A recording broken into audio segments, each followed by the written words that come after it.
जय श्री राम। प्रतिदिन के भांति आज फिर पुनः रामचरितमानस के चौपाई सुनेंगे, भावपूर्वक सुनेंगे। और आइए हम लोग कुछ चौपाई सुनते हैं। जय श्री राम। यही विधि निज गुण दोष कही, सब ही बहुर सिरुनाय। वर्णौ रघुबर विशद जशो, सुने कलि कलुषन साई। एक तुलसीदास जी कहते हैं कि इस प्रकार अपने गुण दोषों को कहकर और सबको सिर नवाकर मैं श्री रघुनाथ जी का निर्मल जस वर्णन करता हूँ, जिसके सुनने से कलयुग के पाप नष्ट हो जाते हैं। जागवलिक जो कथा सुहाई, भरद्वाज मुनिवर ही सुनाई। कहियहु सोई संवाद बखानी, सुनहु सकल सज्जन सुख मानी। मुनि याज्ञवल्क्य जी ने जो सुहावनी कथा मुनिश्रेष्ठ भारद्वाज जी को सुनाई थी, उसी संवाद को मैं बखान कर कहूँगा। सब सज्जन सुख का अनुभव करते हुए उसे सुने। शंभु की नयह चरित सुहावा, बहुरी कृपा करी उमहि सुनावा। सोई शिव काग भुसुंडु ही दीन्हा, राम भगत अधिकारी चिन्हा।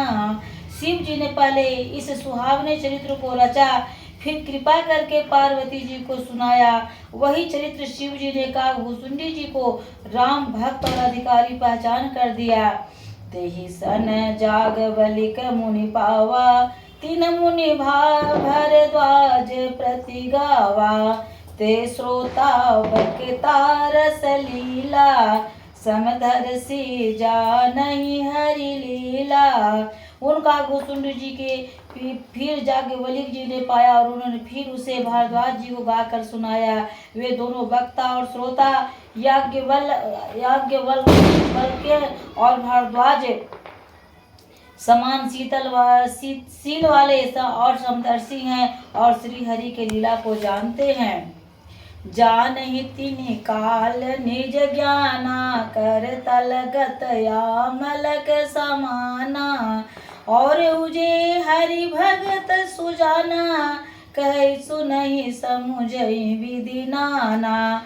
वे अपने ज्ञान से तीनों कालों की बातों को हथेली पर रखे हुए आंवले के समान प्रत्यक्ष जानते हैं। और वे जो सुजान भगवान की लीलाओं को रहस्य जानने वाले हरि भक्त हैं, वे इस चरित्र को नाना प्रकार से कहते, सुनते और समझते हैं।